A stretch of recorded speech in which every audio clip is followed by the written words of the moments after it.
audit opinion, obviously from SA 705. See, whenever you want to form audit opinion, I repeat, whenever you want to form audit opinion, कभी भी कोई भी question आता है ना audit opinion का, आपको सबसे पहले क्या एनालाइज करना है कि क्वेश्चन पढ़ के पहले इंग्लिश में क्या पता चल रहा है, whether evidence has been obtained or not. For example, if I say auditor has concluded that the accounting policies have not been consistently applied. What is the meaning of this line? Evidence मिला है कि नहीं मिला है? मिला है. Alright. Auditor is not satisfied with the available evidence regarding opening balances. I repeat, auditor is not satisfied with the available evidence regarding opening balances. One more time, auditor is not satisfied with the available evidence regarding opening balances. Evidence मिला है? Yes or no? Yes or no? Yes. नहीं मिला. And you are not satisfied with the available evidence. मेरे पास तो है evidence. You are not satisfied. Are you getting my point? Every sheet of paper is not sufficient and appropriate audit evidence. Auditor needs to obtain. Auditor needs to obtain evidence की sufficient and appropriate evidence. So मेरे पास तो evidence है. ये रहा duplicate fee receipt. Will you be satisfied? अगर मैं आपको pencil से लिखा हुआ fee receipt देता हूँ, will you be satisfied? That is still an evidence. But will you be satisfied? No. So tell me, when I say auditor is not satisfied with the available evidence, मतलब management के पास जो available evidence है उसमें auditor satisfied नहीं है, मतलब actually auditor के लिए it is not sufficient and appropriate audit evidence. So it is not about evidence, it is about sufficient and appropriate audit evidence. Alright, मैं वही बोल रहा हूँ, अटकोगे किधर पता है? अगर आपको इंग्लिश पढ़ के ये समझ में नहीं आया कि एविडेंस मिला है कि एविडेंस नहीं मिला है. Alright, so everyone over here, सबसे पहले from the case study you have to establish the fact whether sufficient and appropriate audit evidence has been obtained or sufficient and appropriate audit evidence is not available. Every sheet of paper is not sufficient and appropriate audit evidence. Okay, अब मैं जब बोलता हूं sufficient and appropriate audit evidence not available, मतलब ये climax चल रहा है अभी. LOSA means limitation on scope of audit. Due to circumstances रहेगा तभी हम मॉडिफाई करेंगे ओपिनियन की limitation of scope of audit imposed by management रहेगा तभी. दोनों में हो सकता है ना, इसलिए मैंने सिर्फ लोसा लिखा है. Are you getting my point? Okay, when I, अरे बाबा कुछ बच्चे तो अलग ही कैटेगरी के हैं. क्वेश्चन में लिखा होता है लोसा हो गया है, उसके बाद भी बोलते हैं perform alternate audit procedure. Christopher Nolan की मूवी है क्या कि लूप में चलती रहेगी? Are you getting my point? भाई लोसा लिख दिया, कभी एंड तो होगा ना लाइफ. Alright, लोसा के बाद you cannot write perform alternate audit procedure. That means movie is over. अरे are you getting my point? Yes or no, sir? Yes, sir. Alright. So tell me everyone, अगर sufficient and appropriate audit evidence मिला है, तकलीफ कब होगी? When there are uncorrected misstatements. मिल तो गया evidence. Direct अभी क्लाइमैक्स पे आ रहा हूं. जो पूरा मूवी है वो प्रीवियस स्टार्ट में है. कुछ बच्चे इंग्लिश खेल रहे हैं. Every SAE is E, but every E is not SA. चलेगा मैडम, जो anything that keeps you away continue please. Alright, so everyone over here, मजा आ रहा है मेरे को भी. So if there are uncorrected misstatements, we need to evaluate the effect of uncorrected misstatements on the financial statements as a whole. ये वाला line बच्चे लिखते ही डायरेक्ट इवैल्यूएट मटेरियलिटी, मटेरियल बेचना परवेजिव, मटेरियल बस के नीचे नहीं बेचने आते, ऐसा वाला फटाफट बच्चे एकदम.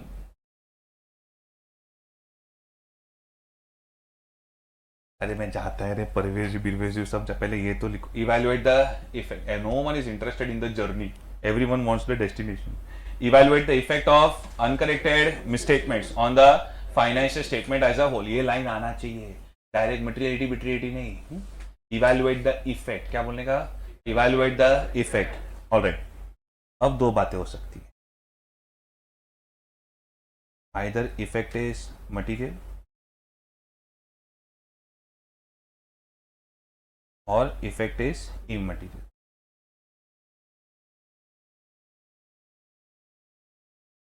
Okay, other effect is immaterial, then we will say that there will be no impact on audit opinion.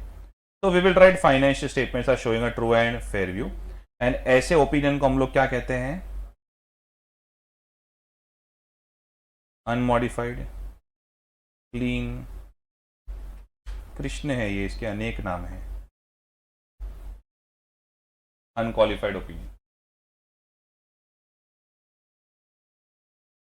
Unmodified opinion, clean opinion, unqualified opinion. ऐसा, और यार मेरे को खुद का जवाब देने की आदत है. ये कोविड से आदत लगा है, वो जो खाली कैमरा के सामने पड़ा रहता है, मैं खुद को ही चीयर करता रहता हूँ. ऑलराइट, तो इफेक्ट इज मटीरियल. अगर effect is material, okay, then in that case, हाँ, अभी अपने को देखना पड़ेगा कि कितना मटीरियल है. ओके, आई नो कि कुछ बच्चों को आगे का इंग्लिश आता है, but I just want to understand whether practically you are able to answer me or not. All right. Let us say you are conducting audit of Alpha Limited. Inventory है, इसमें क्या है, जो फर्स्ट टाइम बच्चे पढ़ रहे हैं वो लोग भी जरा रिस्पॉन्ड करना, तो मुझे जरा पता चलेगा. 4% ऑफ टोटल एसेट्स है inventory. Okay, and let us say it is overvalued. Management से कम्युनिकेट किया वगैरह सब हो गया, अनकरेक्टेड है. ओके, अब क्या करेंगे? Will modify our opinion. 4% of total assets, whether it will be material or immaterial. Immaterial 4% of total. Reliance का टोटल एसेट का 4% कितना होगा? What will be 4% of Reliance? बाबा, आप समझ गए प्रॉब्लम किधर है? आपको शायद थियरी आता होगा, मटेरियल नहीं है, इन्हें परवेजिव नहीं है, इन्हें वगैरह थोड़ा आता होगा, but when it comes to practicality there is a problem. Alright, bloody what is material and what is immaterial? How to decide that? Okay, सुनो मेरी बात. 1% of turnover, 5% of profit before tax, 1% of total assets, alright, या 1% of net worth, ये सब normally material माना जाता है. ऐसा कोई रूल नहीं है. Everyone knows that materiality is a relative term. It depends upon facts and circumstances. But institute का गाइडेंस नोट है मटेरियलिटी को लेकर, खाली 90-95 पेजेस का है. ऑलराइट, उसमें कुछ अराउंड 80-90 एग्जांपल्स दिए अलग अलग. फिर भी लास्ट में बोला it will depend upon auditor's professional judgement. उसमें ये सब दिया है. वही आप देखोगे अगर आप प्रैक्टिकल लाइफ में हो. ऑलराइट, तो बिग फोर में क्या डॉक्यूमेंटेशन अच्छा होता है, काम अच्छा होता है, वो नहीं बोलूंगा मैं, एटलीस्ट डॉक्यूमेंटेशन अच्छा होता है. तो आप वहां पे आपने एक्सपीरियंस किया होगा कि नॉर्मली, ऑलराइट, ये बेंचमार्क्स लेके आगे बढ़ते हैं. Anyone who is from stat audit and who has actually done this, alright, normally ये बेंचमार्क्स लेके आगे बढ़ते हैं. Alright, 1% of turnover or 5% of profit before tax, 1% of total assets, 1% of net worth. Your firm में have different formulas, but normally ये benchmark लेके आगे बढ़ते हैं. तो 4% ऑफ टोटल एसेट्स को इमटेरियल बोलने की हिम्मत मत करना. Are you getting my point?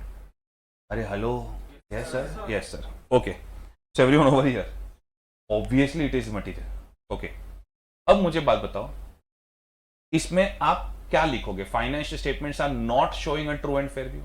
Financial statements do not show a true and fair view for 4% of total assets, which just represents 4%, जो मलेरिया है, कैंसर नहीं है. I hope you are getting me. Alright, पूरा body खराब नहीं हो गया है इसमें. पूरा financial statements are not showing a true and fair view, ऐसा इतना जबरदस्त, इतना भारी ओवर स्टेटमेंट लिखेंगे हम लोग? नहीं. तो हम लोग क्या लिखते बोलो? Financial statements are showing a true and fair view except for the following.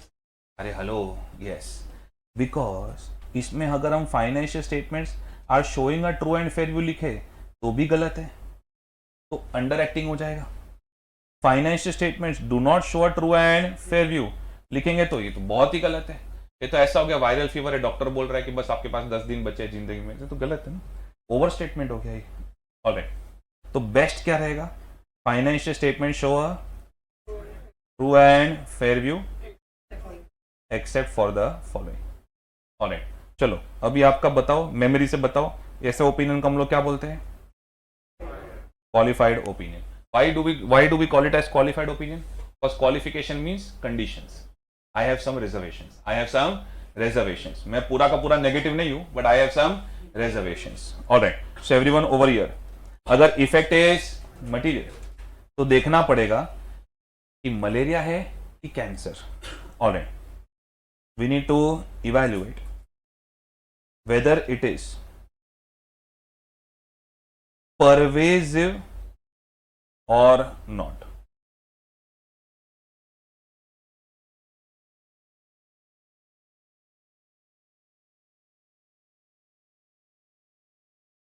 Whether it is pervasive or not. Okay. What do you understand by pervasive? Huge! The sound होना चाहिए ना? Anything that represents a substantial proportion of the financial statements.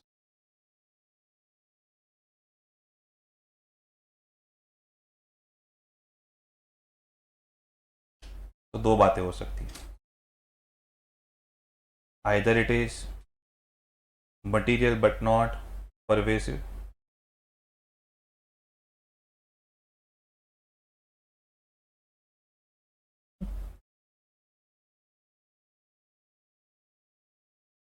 या तो it is material and pervasive.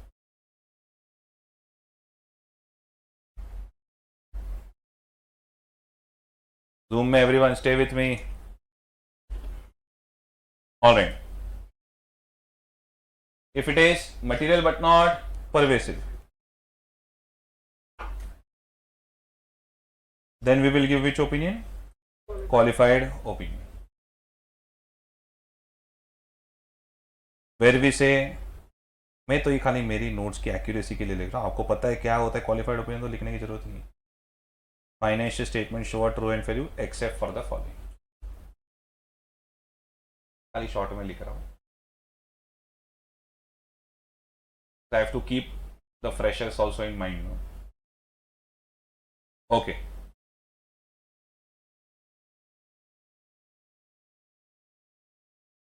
If it is material and pervasive, एक minute वापस, मैं तो भाई जब तक प्रैक्टिकली नहीं क्लियर होगा तब तक मजा ही नहीं आएगा। ये सब बोलने में इजी है। चलो मैं अभी एक और एग्जांपल लेता हूँ। Tell me, you are conducting audit of Alpha Limited, okay, and आप देख रहे हो कि revenue is misstated. Sir, revenue is misstated मतलब, alright, let us say कि इन्होंने जो भी काफी सारे एडवांस बुकिंग लेके रखे हैं और इन्होंने जो भी इनकम रिसीव्ड है ना उसको इनकम अर्न कर दिया है। जो एडवांस बुकिंग है वो तो लायबिलिटी है। में पॉइंट, आपके बैच से जो फीस आया मेरा तो इस वक्त लायबिलिटी है ना, जब तक मैं पोर्शन खत्म नहीं करता। में पॉइंट, तो मैं भी क्या मैं भी इनकम बुक कर लूँ, उसको इनकम बुक कर लूँ, आज इनकम बुक कर लूँ? नहीं ना। लेटेस्ट से आज 31 मार्च है, इनकम बुक कर लूँ मैं? नहीं। ऑलराइट, सो इनकम रिसीव्ड, इन्होंने क्या किया है, कंपनी ने जो भी इनकम रिसीव्ड है उसको क्या कर दिया है, इनकम अर्न। ऑलराइट, ऐसा वाला मिस्टेक किया है। ओके, एंड लेटेस्ट से अगर 100 रुपीज का टोटल इनकम है जो इन्होंने रेवेन्यू रिकॉग्नाइज किया है, ऑलराइट, तो उसमें से 54 रुपीज, ऑलराइट, ये एडवांस इनकम है जो इन्होंने एक्चुअली रेवेन्यू बुक कर लिया है।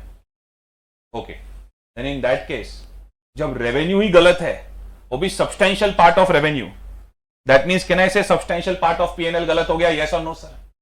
अरे hello, alright, then in that case क्या लग रहा है, ये effect is material but not pervasive कि material and pervasive? Balance sheet में और भी बहुत कुछ तो होता है, इन्वेंट्री, इन्वेस्टमेंट्स वगैरह। माना मैंने कि रेवेन्यू बहुत बड़ा गलत है, इसका मतलब क्या सैलरी गलत हो गया? टेल मी, इसका सैलरी पे असर आएगा? ऑलराइट, सैलरी गलत हो गया, या समझो मैन्युफैक्चरिंग है, वेजेस गलत हो गया, परचेसेस गलत हो गया, ऑलराइट, इन्वेस्टमेंट्स गलत हो गए, इन्वेंट्री गलत हो गया, ऑलराइट, मतलब there is still a very large part of the financial statement जो शायद गलत ना हो। समझो कि सिर्फ यही मिस्टेक है, बाकी पूरे फाइनेंशियल स्टेटमेंट्स में और कोई मिस्टेक नहीं है। Then it is material but not pervasive कि material and pervasive? आपको समझ में आ रहा है एग्जाम में कहाँ फटती? Alright, So what frightens you in exams? Fatti है ना Mumbai pan India student. So tell me, this is the problem over here. So what you will say now? Material but not pervasive. Achha, tell me. Material but not pervasive. Raise your hand. Material but not pervasive. Anyone for material but not pervasive? Zoom में anyone for material but not pervasive? Material but not pervasive. Anyone? Okay. No. Everyone is with. इसमें भी कोई ना ही नहीं. Everyone is with material and pervasive. Yes or no, sir? Why? Substantial portion, proportion of the financial statements. Correct. बराबर. तो ऐसा आपको ना कॉल लेने आना चाहिए एग्जाम, है ना. You should be able to take the call. Okay, क्या करना है, and you should stick to that. Exam में 2 जन जाते हैं, एक आप और आपका बूथ. आप एकदम सही होते हो, पहला वाला आंसर भी सही क्लिक होता है, फिर बाजू से आपका बूथ एक बार चेक कर ले. और एक मैं भगवान से प्रे करता हूँ कि आपको पहली 10 सेकंड में आंसर क्लिक ना हो. मैं बहुत प्रे करता हूँ ये. बस अगर पहली 10 सेकंड में क्लिक हो गया तो वापस डाउट आता है आपको कि साला इतना जल्दी कैसे क्लिक हो गया. और कोई हिडन एडजस्टमेंट तो नहीं है. तुमको थोड़ा ऐसा 10 सेकंड क्लिक ना हो, फिर नेक्स्ट 15 सेकंड में क्लिक हो, that is the best outcome. Then you will stick to that answer. पहली 10 सेकंड में क्लिक हो गया मतलब गया बच्चा fail. So everyone over here, मैं यही प्रे करता रहता हूँ कि इनको भगवान पहले थोड़ा डिफिकल्ट लगाना, फिर थोड़ा इजी लगाना. So correct, you stick to your point. It is the effect over here is material and pervasive. तो मैं क्या लिखूं? Financial statement show a true and fair view लिखूं? तो लिख ही नहीं सकता. True and fair view except for the following लिखूं? और डॉक्टर ऐसा थोड़ी बोलेगा मरने वाले रहोगे तो कि भाई बाकी सब ठीक है, दिल दिमाग का गारंटी नहीं है. सो इसमें क्या लिखना पड़ेगा? Financial statements do not show a true and fair view. Alright, and when I say financial statements do not show a true and fair view means which opinion? Adverse opinion. Alright, so everyone over here, if the effect is material and pervasive, then we'll give adverse opinion.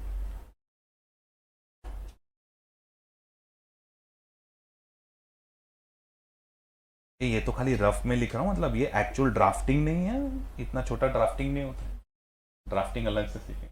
This is just the main crux. Financial statements do not show a true and fair view. Alright, कभी कभी exam में कैसा problem हो जाता है, ये actual examination question बता रहा हूं, actual ICI examination question. Alright, with attempt reference बता देता हूं. दिसंबर 21 में भी हुआ था, नवंबर 22 में भी हुआ था. ऑलराइट, एवरीवन ओवर हियर, समझो कि उन्होंने ऐसा बोला है कि related party transactions are not correctly disclosed in the financial statements as per Ind AS 24. Okay, related party transactions are not correctly disclosed in the financial statement as per Ind AS 24. समझ में नहीं आ रहा है ना, manufacturing company है, कौन सी company है वो भी समझ में नहीं आ रहा है. ना टोटल टर्नओवर दिया है, ना टोटल टर्नओवर दिया है, ना टोटल एसेट्स दिया, कुछ भी नहीं दिया. Nothing has been given to measure the effect. Nothing has been given to measure the, absolutely no hint. But इतना ही है, बाकी आगे पीछे खाली वो नाम वाम दिया ऑडिटर का, बस उतना ही. तो tell me everyone, when you look at this question, सबसे पहले मुझे बताओ कि ये क्वेश्चन देख के क्या लगता है, ऑडिटर को एविडेंस मिला है कि नहीं मिला है? अरे जब ऑडिटर बोल रहा है related party transactions are not correctly disclose, मतलब एविडेंस तो मिला होगा ना, और उसको पता चला होगा ना इतनी रिलेटेड पार्टी है और ये डिस्क्लोजर नहीं दिया है. ऑलराइट, सो एविडेंस मिला है कि नहीं मिला? Yes or no sir? Yes sir. Alright, tell me, related party transactions as per Ind AS 24, what do you think, it is a material disclosure or immaterial disclosure? Any disclosure which is required by Ind AS is obviously a material disclosure. All right. So this is material. All right. आगे समझ में नहीं आ रहा है, शरीर बीमार है वहां तक पहुंच गए. But whether it is malaria or cancer, whether the effect is material but not pervasive or material and pervasive, ये समझ में नहीं आ रहा है. All right. तो ऐसी सिचुएशन में क्या करोगे? ओके, आपका फर्स्ट मॉडिफाई ओपिनियन, वाह very diplomatic. Sir madam MCQ में आया तो अक्कड़ बक्कड़ Bombay. So our first choice answer is either qualified और एडवर्स ओपिनियन. ये दोनों में से कोई एक ही होगा. ऑलराइट, लेकिन अगर एमसीक्यू में आया तो भी फर्स्ट चॉइस तो यही है. समझो ए और बी रहेगा तो alright, but let us say if they are forcing us to choose one, if they are forcing to choose, then what are we going to do? Yes, qualified opinion. We'll stick to which opinion? Qualified. ये ICI का standard style है. Alright, because they don't want to assume the worst. Alright, so we'll stick to qualified opinion.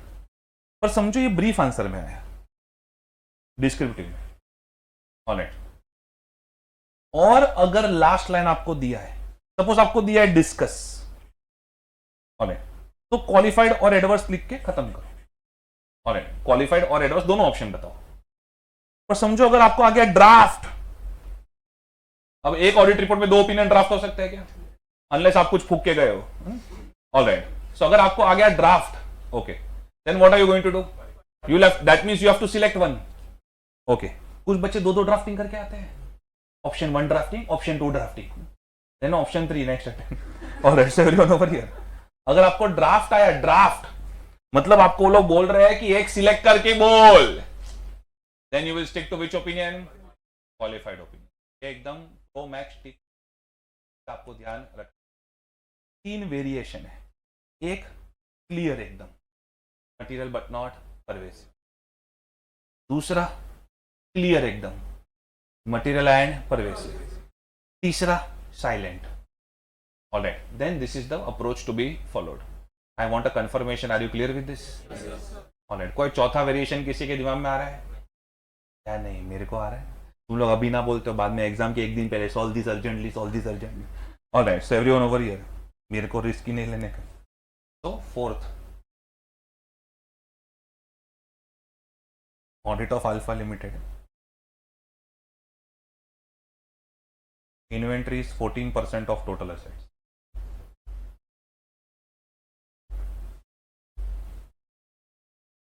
Inventory is 14% of total assets.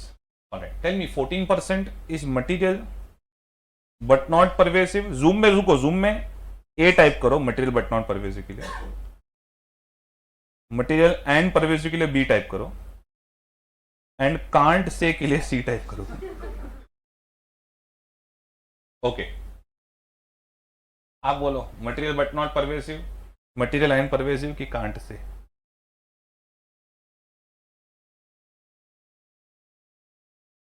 Professional judgement. MCQ में क्या? Professional judgement. Okay, brief answer में आया तो भाई इसमें तो 2 option discuss करने ही पड़ेंगे. एमसीक्यू में आया तो अच्छा सुनो मेरी बात.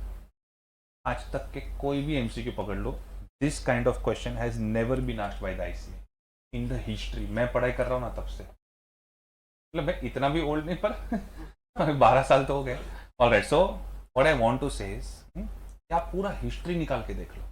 ऑलराइट, कभी भी ऐसा क्वेश्चन नहीं है 12 साल से. तो पोस्ट क्वालिफिकेशन, ऑलराइट, मैं सारे एक पेपर देख रहा हूँ. ओके, वो तो देख ही रहा हूँ. उसके पहले एज ए स्टूडेंट भी पिछले 5 साल के अटेम्प्ट के देखे थे. Alright, so this kind of situation, alright, has never ever been asked, at least not in my knowledge. Alright, यहाँ पे भी कुछ बच्चे हैं जो थोड़े वेटरन है, एक्सपीरियंस्ड है, एग्जाम्स दी हुई है. ऑलराइट, नसीब का खेल है, पास नहीं हो रहा, that's a different thing. Alright, तो मैं तो अभी नसीब का खेल बोलना ऑफिशियली चालू कर दिया कुछ मार्कशीट देखने के बाद. तो टेल मी एवरीवन, आपने कभी ऐसा सिचुएशन देखा कोई भी स्टडीज में, स्कैनर में, कहीं पे भी? Have you ever come across this situation? First, second and third के एग्जांपल्स बहुत सारे हैं. Alright, anyone who has come across the fourth variation? Anyone over here? No. In your entire studies कभी ऐसा लगा हो डाउट? कभी भी नहीं. ऑलराइट, ये आएगा ही नहीं, ये एकदम ग्रे एरिया है. बस अगर आएगा तो सजेस्ट आंसर भी तो देना पड़ेगा इंस्टीट्यूट को, और उनके तो सजेस्ट आंसर के तो कांड पता है आपको. ऑलराइट, कांड means problem. So everyone over here. Okay, so this is not going to be there in exams. Okay, however, if it comes, it is not eligible for MCQ for sure. Okay? If it comes, it will be a brief answer where you will have to discuss both the options. Even if they tell you draft, you will have to discuss both the options. There is no other choice over here. I want a confirmation. Are you clear with this? Yes sir. All right. तो ऐसे 4 variation possible है. Alright, exam में 3 ही समझो आप. Okay, ये example वाला page मैं share कर दूंगा आपके साथ, मुझे अभी वो लिखाने में टाइम पास नहीं करने। ओके, पर ये दोनों में ना एक कॉमन ब्रैकेट दे दो, और एक जो टिप है ना वो लिख लो, if question is silent on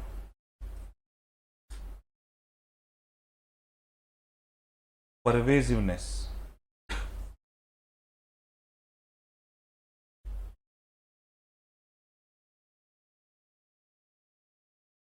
if question is silent on pervasiveness, then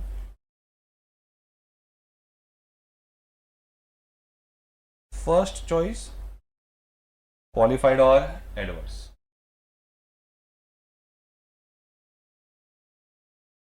otherwise qualified opinion.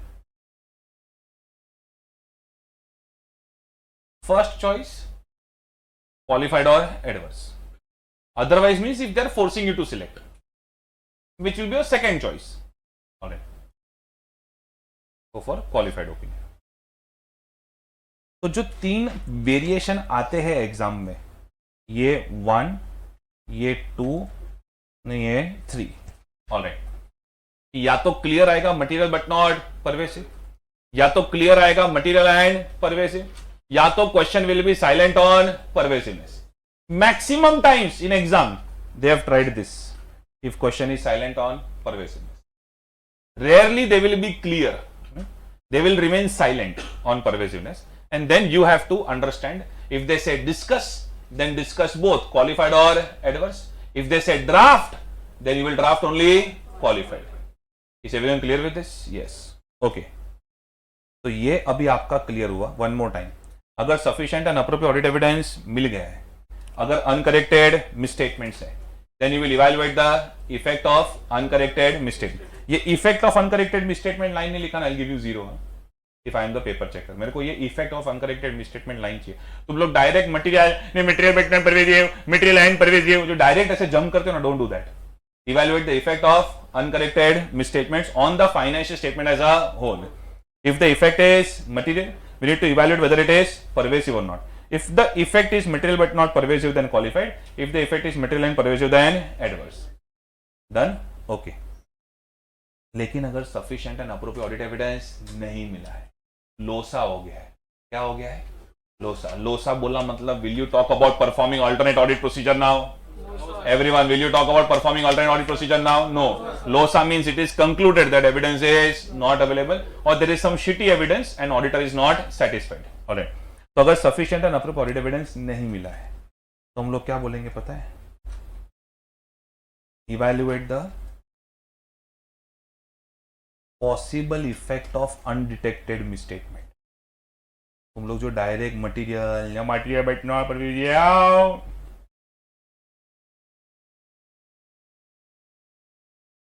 Possible effect of undetected misstatement. समझो पॉसिबल इफेक्ट की जगह आपने इफेक्ट लिख दिया 0, आई गिव यू 0. तुम लोग ऐसे नहीं कर सकते कि ऑडिट के मेन वर्ड्स ही जाने. तो तुम लोग एफएम वगैरह में करते हो क्या? ठीक है ना, 4 डिजिट का नंबर 1 डिजिट छोड़ देते हो, उसमें क्या है?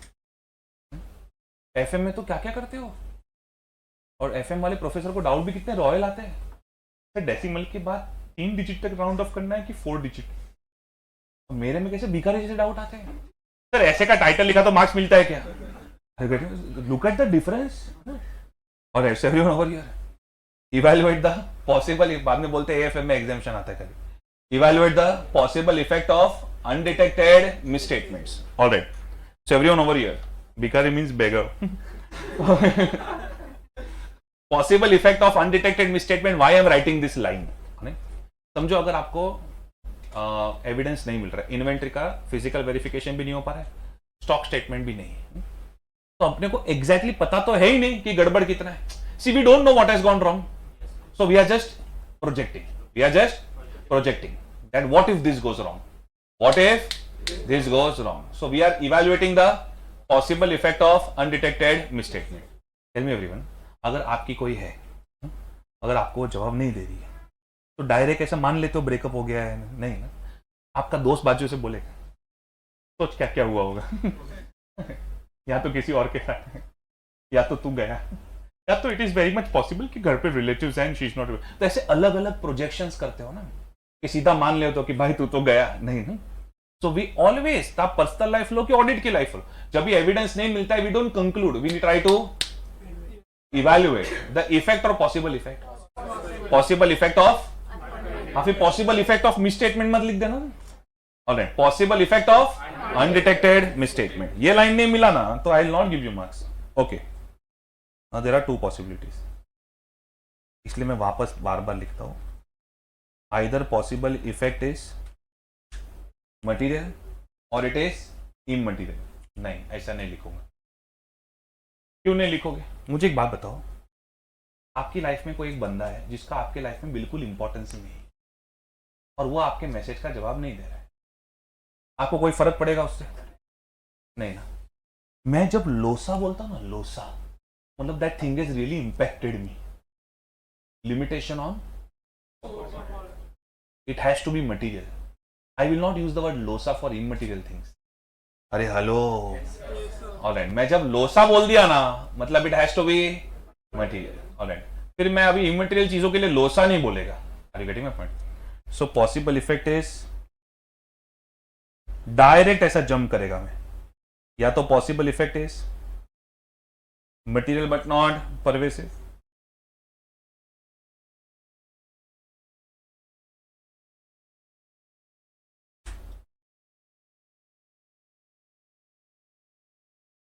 बिकॉज मैंने लोसा बोला है ना तो it has to be material.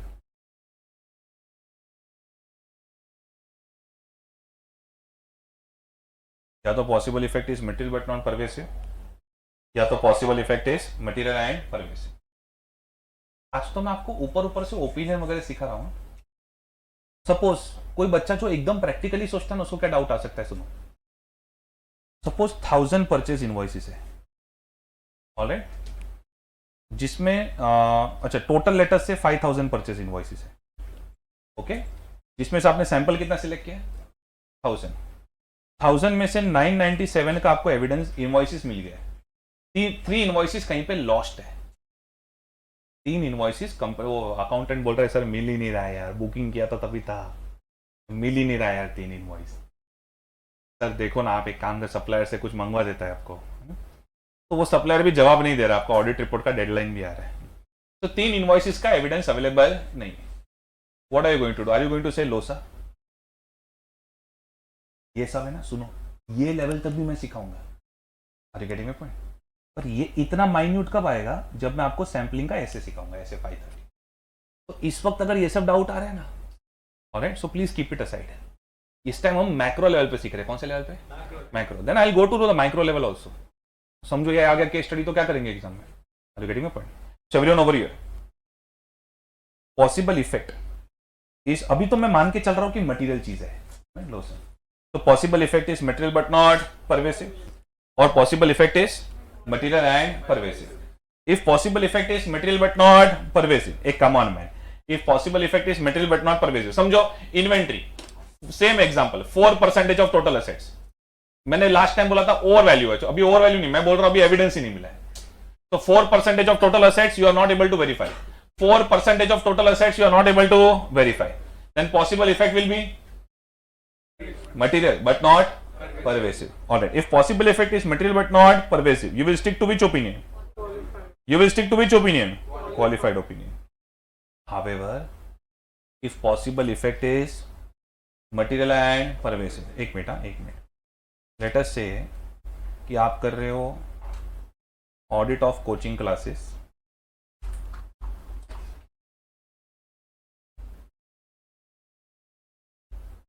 and admission register is not available. Okay, वो कुछ ऐसे ओरली एडमिशंस लिए चिट्ठी में, ऑलराइट, कैश लिया, रोकड़ा लिया, बिठा दिया, रोकड़ा means hard cash, alright, so tell me admission register is not available, now what are you going to do? बोलो, हम पूरा बोलना।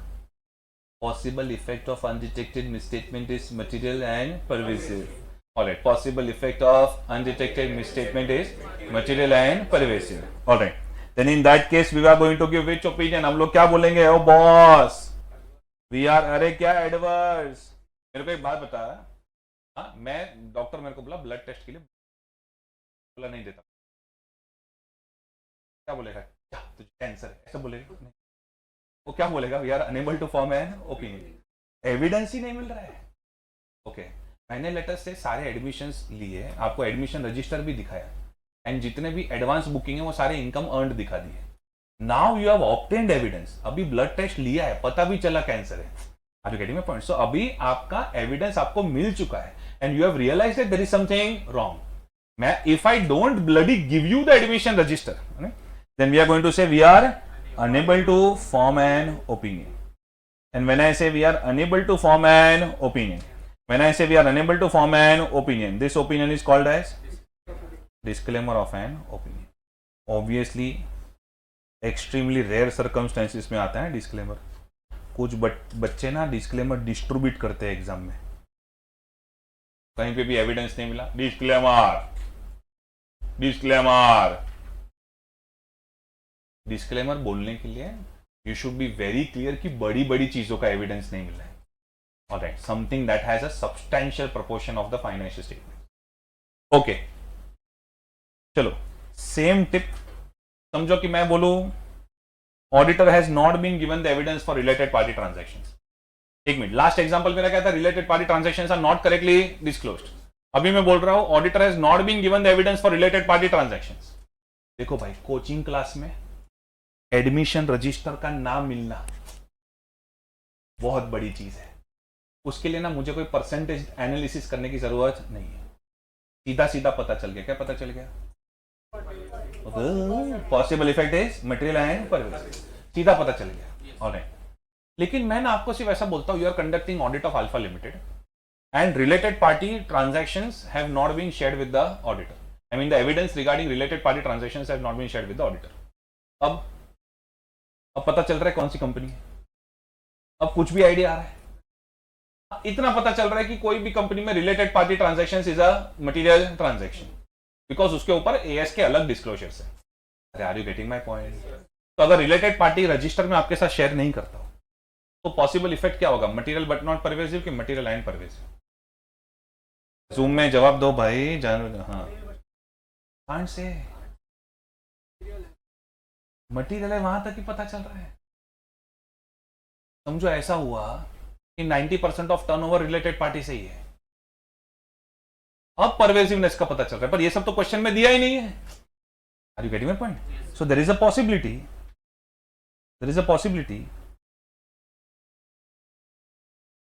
if question remains silent on pervasiveness,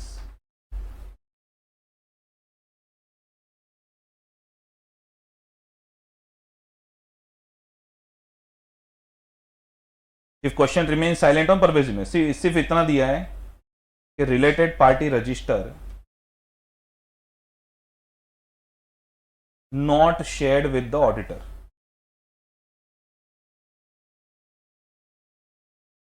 अब कितने रिलेटेड पार्टी ट्रांजैक्शंस हैं, क्या है, कुछ we are not able to get an idea about it. We are just understanding that obviously if it is related party has to be material, that's it.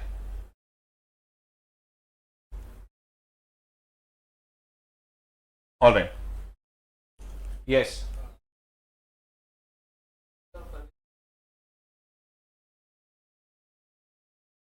एक minute, LOSA due to circumstances है या Losar imposed by management है? ये सिर्फ हम इसलिए check करते हैं ताकि पता चले विड्रॉ करना है कि नहीं करना है। बाकी दोनों में लोसा है तो मॉडिफाई ओपिनियन तो होगा ही। अकाउंटिंग रिकॉर्ड्स जल गए और रिलेटेड पार्टी के रिकॉर्ड्स अवेलेबल नहीं है because it got lost due to fire, LOSA due to circumstance, still modify opinion तो होगा। LOSA management related party register share नहीं कर रहा है, LOSA imposed by the management, still modify opinion होगा। बट मैनेजमेंट जब शेयर नहीं कर रहा है, we may also decide to कि भाई इधर कंटिन्यू नहीं करना है, वी वांट टू विड्रॉ। तो whether you want to withdraw or not, whether you want to take further action or not, उसमें लोसा क्यों हुआ है वो देखना पड़ता है।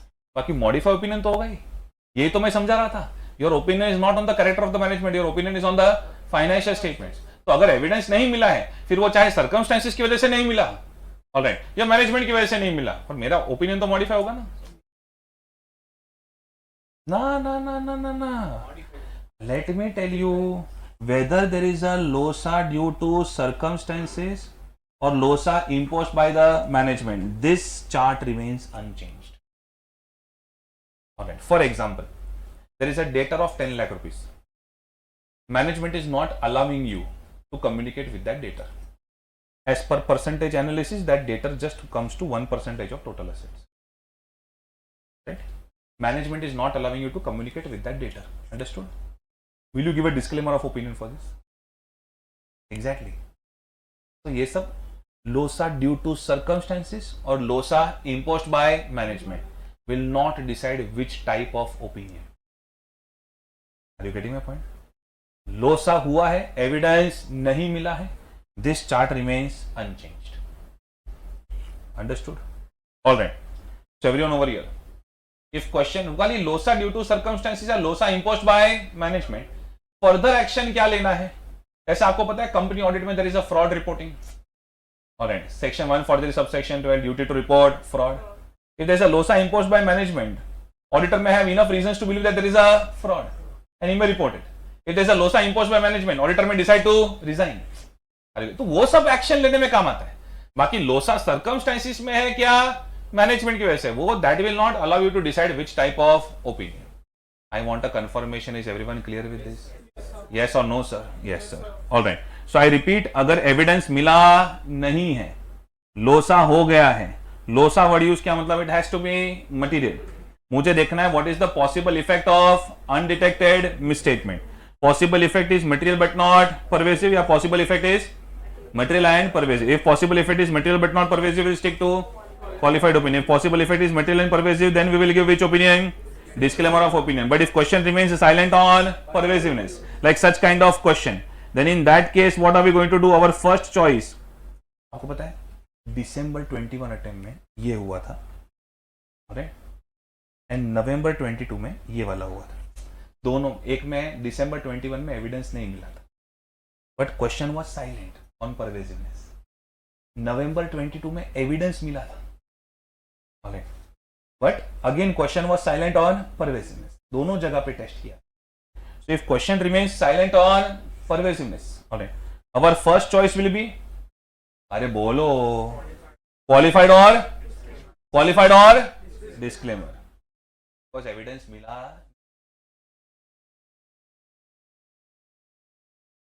They are forcing you to select. You will go with a qualified opinion.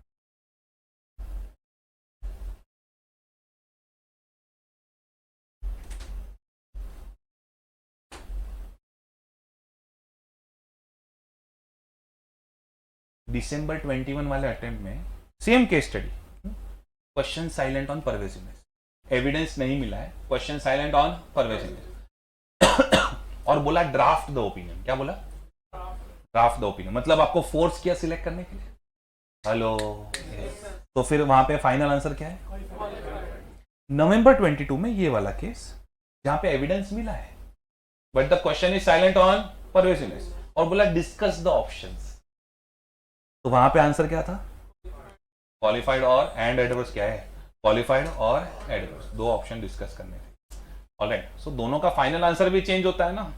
Alright, based upon whether they are asking us to discuss or they are asking us to draft.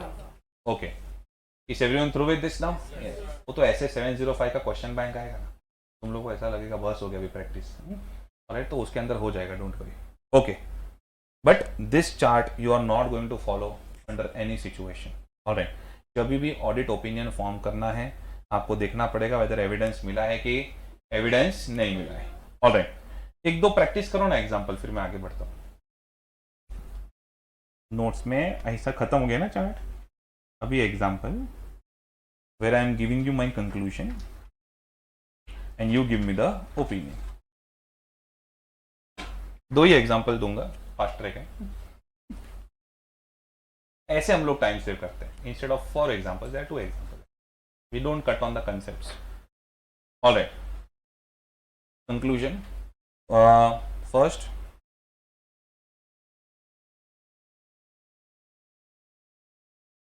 auditor is unable to obtain sufficient and appropriate audit evidence regarding opening balances.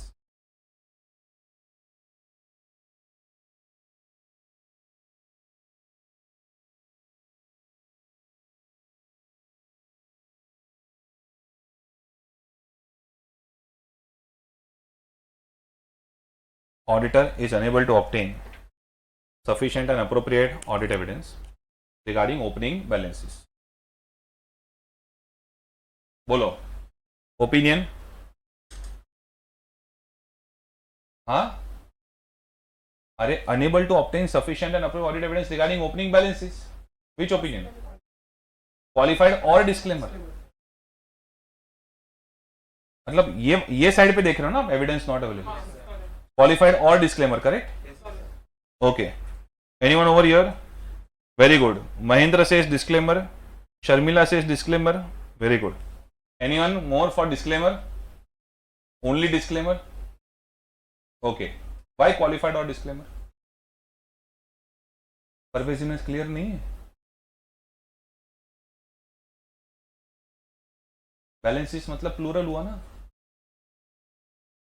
100 में से 2 रहेगा तो भी balances word use होता है. English is a funny language. And 100 में से 98 रहेगा तो भी बैलेंसेस वर्ड यूज होता है. मेजर ओपनिंग बैलेंसेस ऐसा कुछ भी नहीं लिखा है. ऑल ओपनिंग बैलेंस ऐसा भी नहीं लिखा है. Alright, so obviously yes, very good. Question is silent on pervasiveness. इसमें जिसको इंग्लिश ज्यादा आता है ना उसके मार्क्स कटेंगे. Balances means plural. Means multiple balances evidence is not available. Okay. मुझे जिसका इंग्लिश वीक होता है ना उसका रैंक आने का चांस ज्यादा होता है. 70 प्लस भी स्कोर होने का चांस ज्यादा होता है. वोकैबुलरी नहीं होता है, तो they will stick to the words which I give. जब मैं कॉन्वेंट स्कूल से पढ़ा, मेरा ऑल इंडिया रैंक छूट गया. मेरा दोस्त गुजराती मीडियम से, ऑल इंडिया रैंक 33. अरे वोकैबुलरी. अच्छा, ये जो इंग्लिश जिसका वीक होता है उसको लगता है उसका इंग्लिश वीक है, एक्चुअली नहीं होता है. तो अंडर कॉन्फिडेंट होता है. इतना मस्त प्रैक्टिस करता है एक एक वर्ड का. और ये जो कॉन्वेंट स्कूल वाले हैं भाई साहब, इनको लगता है हम उधर जाके कुछ भी लिख देंगे, तो उधर मुझे बहुत प्रॉब्लम है. तो वेरी गुड. क्वालिफाइड और disclaimer of an opinion. So if your English is weak, if you don't have too much vocabulary, please don't worry, you are our future 70 plus star.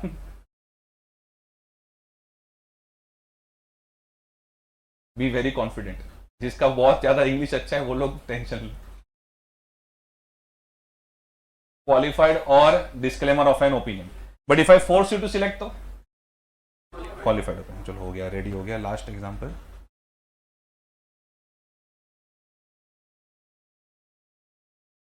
Auditor has concluded that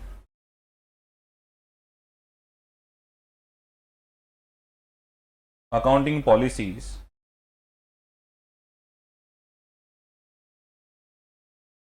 have not been appropriately applied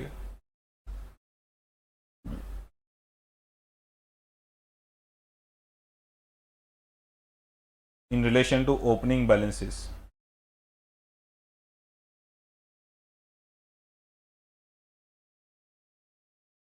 as per applicable financial reporting framework. Auditor has concluded that accounting policies have not been appropriately applied in relation to opening balances as per applicable financial reporting framework. Tell me, समझो last line है discuss the options available with the auditor. तो क्या बोलोगे आप? Qualified और adverse? ये only adverse? Only qualified. Why? Audit evidence is available, correct.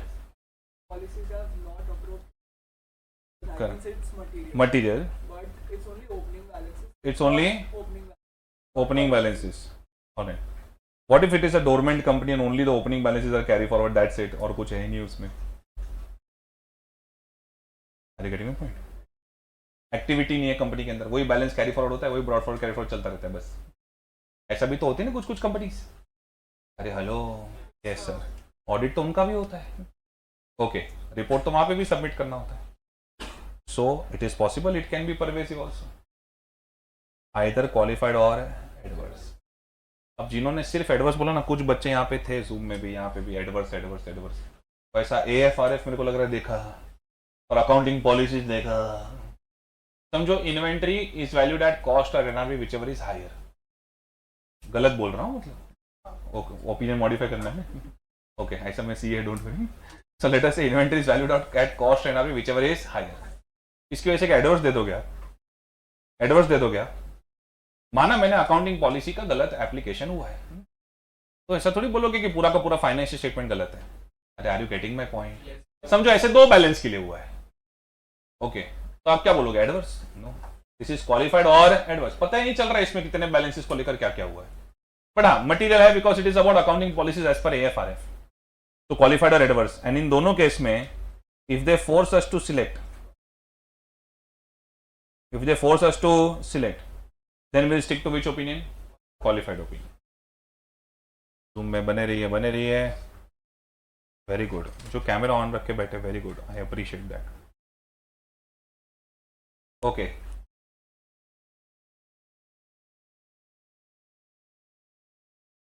Is everyone through with this now? Yes, ठीक है, चलो। और भी बहुत प्रैक्टिस होने वाला है ओपिनियन का। बस ये आज का जो लेक्चर है ना, अभी आज के बाद अगर आपके कोई फ्रेंड को एडमिशन ले ना बोल देना, या तो आज का रिवाइज करे या तो एडमिशन ना ले, या तो रिकॉर्डेड देख के फर्स्ट लेक्चर से चालू करे, तो वो मतलब ही नहीं बनता है वो चीज़ का। तो आज का लेक्चर अगर मिस हुआ ना तो फिर ऐसे इसका ट्रैक ही नहीं पकड़ सकते। Okay, so your audit opinion discussions are done. We will discuss more about it when we actually come across the question bank.